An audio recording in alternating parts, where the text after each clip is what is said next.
نحمده ونصلي على رسوله الكريم أما بعد أعوذ بالله من الشيطان الرجيم بسم الله الرحمن الرحيم والفجر وليال عشر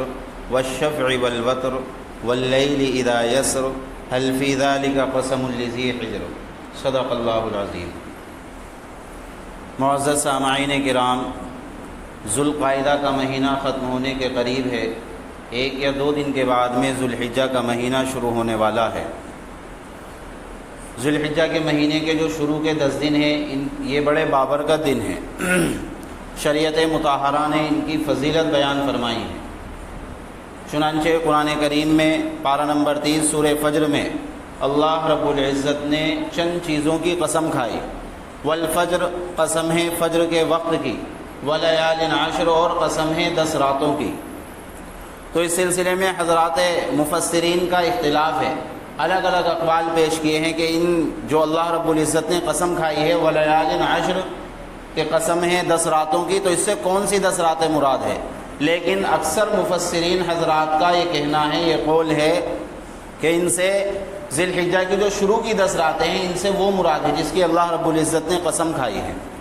تو اللہ رب العزت کبھی جھوٹ نہیں بولتا، اللہ رب العزت کو قسم کھانے کی ضرورت ہی نہیں تھی، لیکن اللہ رب العزت نے قسم کھا کر کے ان راتوں کی فضیلت کو اور بڑھا دیا، ان کی اہمیت کو اور بڑھا دیا، کیونکہ جب انسان کی نگاہ میں کسی چیز کی اہمیت ہوتی ہے وہ تبھی قسم کھاتا ہے۔ تو اللہ رب العزت نے قسم کھا کر کے ان کی فضیلت کو اور بڑھا دیا ہے۔ تو قرآن کریم سے ان 10 راتوں کی فضیلت ثابت ہوتی ہے۔ حدیث میں ہے، حضرت عبداللہ ابن عباس رضی اللہ عنہما فرماتے ہیں کہ پیغمبر علیہ الصلاۃ والسلام نے فرمایا کہ اللہ رب العزت کو ذی الحجہ کے جو شروع کے 10 دن ہیں ان کے مقابلے میں اگر کوئی آدمی نیک اعمال کرتا ہے اور ایک آدمی ذی الحجہ کے 10 دنوں میں نیک اعمال کرتا ہے تو اللہ رب العزت کو یہ زیادہ محبوب ہے۔ یعنی ایک آدمی پورے سال نیک اعمال کر رہا ہے، نیکیاں کر رہا ہے، اور ایک آدمی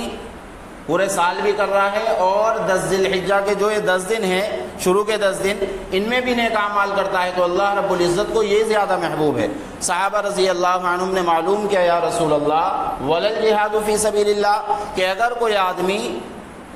ان 10 دنوں کے علاوہ جہاد کرتا ہے اور ایک آدمی ان 10 دنوں میں نیک اعمال کرتا ہے تو کیا جہاد فی سبیل اللہ کی بھی کوئی اہمیت نہیں ہے؟ یعنی اس کی بھی اتنی فضیلت نہیں ہے؟ اللہ کے نبی علیہ الصلاۃ والسلام نے فرمایا ولل جہاد فی سبیل اللہ، کہ جہاد فی سبیل اللہ کی بھی اتنی فضیلت نہیں ہے جتنی ان 10 دنوں کی فضیلت ہے،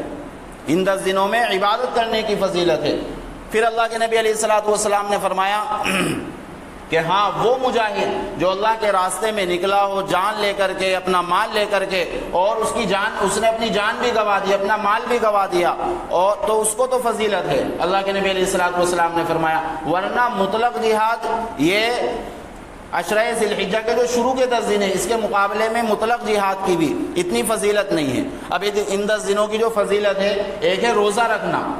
تو شروع کے جو 8 دن ہیں اگر ان میں سے کسی ایک دن بھی ہم نے روزہ رکھ لیا تو ایک روزہ رکھنے کا ثواب 1 سال کے روزوں کے برابر ملے گا۔ یعنی ایک روزہ رکھا گویا کہ ہم نے پورے سال روزہ رکھا، صرف ایک روزہ رکھا 8 ذی الحجہ تک، 8 تاریخ تک، 8 جو دن ہے شروع کے اس میں۔ پھر اگلا دن ہوتا ہے 9 ذی الحجہ جس کو کہا جاتا ہے یوم عرفہ، یعنی عرفے کا دن۔ تو عرفے کا دن جو ہے اس کو جو فضیلت حاصل ہے وہ 3 وجہ سے حاصل ہے۔ پہلی 8 ذی الحجہ کو حضرت ابراہیم علیہ الصلوۃ والسلام کو خواب آیا اللہ رب العزت کی جانب سے کہ میں حضرت اسماعیل کو ذبح کر رہا ہوں، لیکن حضرت ابراہیم علیہ الصلوۃ والسلام تردد میں رہے کہ اللہ کی جانب سے ہے یا پتہ نہیں کیا ہے خواب، تردد میں رہے، آپ شک میں رہے۔ پھر اگلے دن حضرت ابراہیم علیہ الصلوۃ والسلام کو اگلی رات میں پھر خواب آیا تو حضرت ابراہیم علیہ الصلوۃ والسلام سمجھ گئے کہ اللہ کی جانب سے ہے، تو ایک تو اس وجہ سے اس کو عرفے کے دن کو فضیلت حاصل ہے، اور دوسرے نمبر پر حضرت جبریل علیہ الصلوۃ والسلام حضرت ابراہیم علیہ الصلوۃ والسلام کے پاس آئے اور پاس میں آ کر کے آپ کو مناسک حج یعنی حج کے ارکان سکھائے، وہ ارکان جو ضروری ہے تو وہ ارکان حضرت جبریل علیہ الصلوۃ والسلام نے حضرت ابراہیم علیہ الصلوۃ والسلام کو سکھائے، اور پھر معلوم کیا کہ آپ پہچان گئے، جان گئے، تو حضرت ابراہیم علیہ الصلوۃ والسلام نے کہا کہ ہاں میں نے جان لیا۔ تو عرفے کے معنی آتے ہیں پہچاننے کے، یوم کے معنی آتے ہیں دن کے۔ تو ایک اس وجہ سے حاصل ہے۔ اور تیسری جو ہے وہ حاجی حضرات جو ہیں وہ وقوف عرفات یعنی عرفات کے میدان میں ٹھہرتے ہیں، تو اس وجہ سے حاصل ہے۔ تو عرفے کے دن جو شخص روزہ رکھے گا تو اس کے ایک سال کے پچھلے گناہ معاف ہو جائیں گے، اور ایک سال جو آئندہ آنے والا ہے اس کے بھی گناہ معاف ہو جائیں گے۔ اب یہاں پر ایک سوال ہوتا ہے کہ ایک سال کے پچھلے گناہ، یہ تو بات سمجھ میں آتی ہے، لیکن اگلے سال کے گناہ معاف ہو جائیں گے، بھی ہم نے وہ گناہ کیے ہی نہیں تو وہ کیسے معاف ہو گئے؟ تو یہ کہ اللہ رب العزت گناہوں سے اس کو بچانے کی کوشش کریں گے، اور دوسرے نمبر پر اگر گناہ ہو بھی جائے تو اللہ رب العزت معاف کر دیں گے۔ اب ایک اور سوال ہوتا ہے کہ ایک آدمی نے عرفے کا روزہ رکھا تو ایک سال کے پچھلے سال کے گناہ معاف ہو گئے، لیکن اس کا انتقال ہو گیا، تو پچھلے سال والے کے گناہ تو پچھلے سال کے گناہ تو اس کے معاف ہو گئے، اب اگلا سال جو ہے وہ تو اس کا انتقال ہو گیا، اب اس میں گناہ کا کوئی معاملہ ہی نہیں ہے۔ تو پھر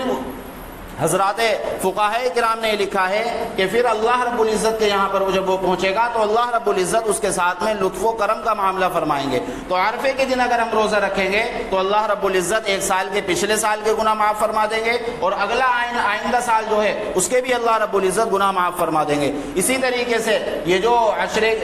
ذی الحجہ کی جو شروع کی 10 راتیں ہیں، اگر اس کے اندر ہمیں عبادت کریں گے، تھوڑی موڑی عبادت بھی کریں گے تو اللہ رب العزت شب قدر میں عبادت کرنے کی برابر ثواب عطا فرمائیں گے۔ رمضان میں 21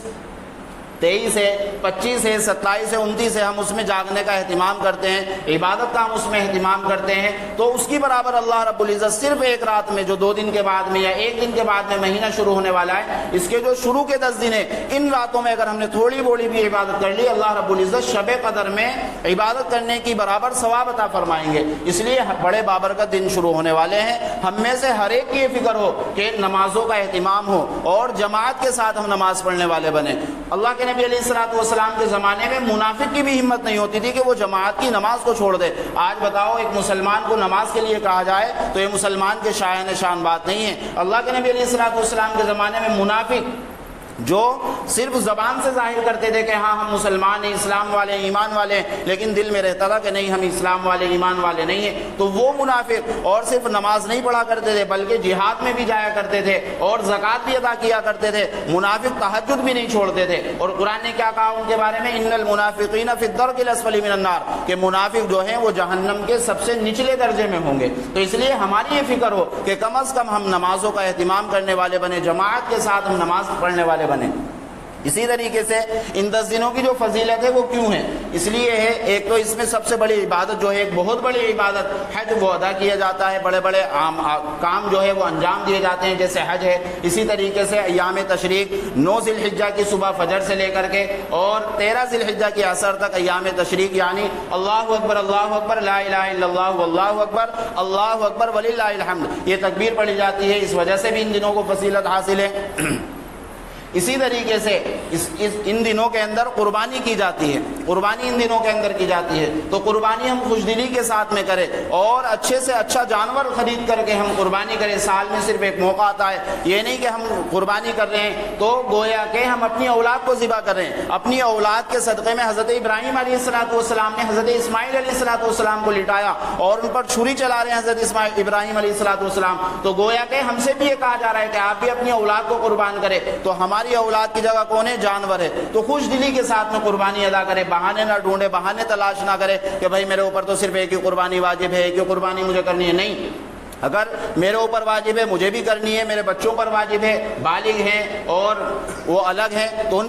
کو بھی قربانی کرنی ہے۔ بیوی اسی طریقے سے بیوی ہے، بیوی پر اگر قربانی واجب ہے تو بیوی کو بھی کرنی ہے، تو خوش دلی کے ساتھ میں ہم قربانی کریں اور اچھا جانور ہو، خوبصورت جانور ہو، فربا جانور ہو۔ جتنا اچھا جانور ہوگا اللہ رب العزت اتنی ہی نیکیاں زیادہ عطا فرمائیں گے۔ بے عیب جانور ہو، بالکل عیب سے جو ہے پاک اور صاف جانور ہو۔ اسی طریقے سے جانور ہوتا ہے کہ بہت سے جانور ایسے ہوتے ہیں جن کا سینگ ٹوٹا ہوا ہوتا ہے، تو سینگ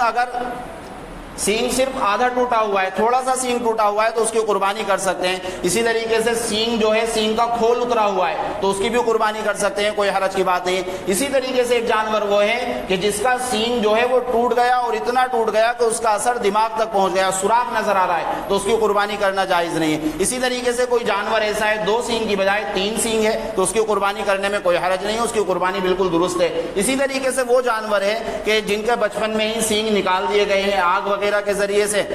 تو بغیر سینگ والا جانور ہے تو اس کی بھی قربانی درست ہے۔ اسی طریقے سے ایک ہوتا ہے کوکلا جانور، یعنی اس کے منہ میں دانت نہیں ہوتے، تو اگر اس کو کھانا کھانے میں، چارہ وغیرہ کھانے میں پریشانی ہوتی ہے تو پھر اس کی قربانی درست نہیں ہے، اور اگر اس کو پریشانی نہیں ہوتی ہے، 2-4 دانت ہیں وہ کھا لیتا ہے، تھوڑی بہت پریشانی ہوتی ہے تو اس کی قربانی درست ہے۔ اسی طریقے سے ایک جانور ہے، اس کا کان کٹا ہوا ہے، تو اگر کان کا اکثر حصہ کٹا ہوا ہے، زیادہ حصہ کٹا ہوا ہے تو اس کی قربانی درست نہیں ہے، اور اگر تھوڑا بہت حصہ کٹا ہوا ہے تو اس کی قربانی درست ہے۔ اسی طریقے سے ایک جانور ایسا ہے کہ اس کے بالکل کان ہی نہیں ہے بچپن سے ہی، تو اس کی قربانی درست نہیں ہے۔ اسی طریقے سے بغیر دم والا جانور، تو اس کی بھی قربانی درست نہیں ہے، لیکن پونچھ اس طرح کی ہے، اس کی دم اس طرح کی ہے، تھوڑی بہت کٹی ہوئی ہے تو اس کی قربانی درست ہے۔ اسی طریقے سے لنگڑا جانور ہے کہ وہ اپنے چاروں